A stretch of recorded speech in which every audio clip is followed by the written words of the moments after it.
மக்களோடு மக்களாக நிற்கிறவன் தான் மக்களுக்காக மக்களிடமிருந்து வந்தவன். மக்களை சந்திக்கிறதுங்கிறது அப்படி ரோடு ஷோ கூட்டு ஷோ போடுறது, ரோட்டு ஷோவும் கூட்டு ஷோவும் போடுறதில்ல.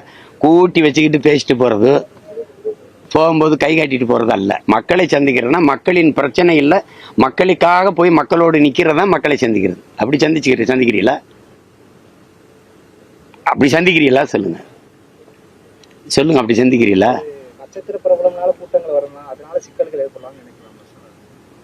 நட்சத்திர பிரபலம்னா எப்படி வாக்கு கேட்க இப்படிதான் வருவீங்களா? நட்சத்திர பிரபலம்னா இது மக்களை சந்திக்கிறேன்னு சொல்லக்கூடாதுல்ல. மக்களை பார்க்கறதுக்கு, மக்கள் என்னைய பார்க்கறதுக்கு நான் வரேன்னு தான் நீங்க சொல்லணும். இது வந்து வேட்டையாட வர்ற சிங்கம் இல்லது, வேடிக்கை காட்ட வர்ற சிங்கம். அது புரியுதா? உங்கள் விமர்சனத்தை அவங்க பெருசா எடுத்துக்க மாட்டோம்னா அந்த கட்சி எடுத்துக்கிற கேட்கிற கேள்விக்கு உனக்கு பதில் சொல்ல அறிவு இருக்கா? நான் எழுப்புற கேள்விக்கு பதில் இருக்கா? பதில் இல்லைன்னா சொல்லிட்டு போக. நாங்க பெருசா எடுத்தான் பாரு, நீ எடுத்தான் பாரு, பெருசா எடுத்தான் பாரு. நான் கேட்கறதுக்கு பதில் சொல்லு.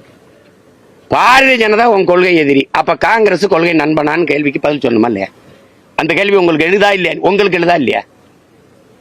விடுதலை பெற்ற இந்தியாவை 79 ஆண்டுகள் இந்தியாவை அரை நூற்றாண்டுகளுக்கு மேல ஆண்டது, அரை நூற்றாண்டுகள் ஆண்ட கட்சி எது?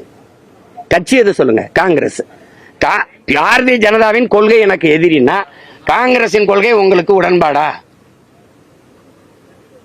திமுக அரசியல் எதிரினா அதிமுக அரசியல் நண்பனா?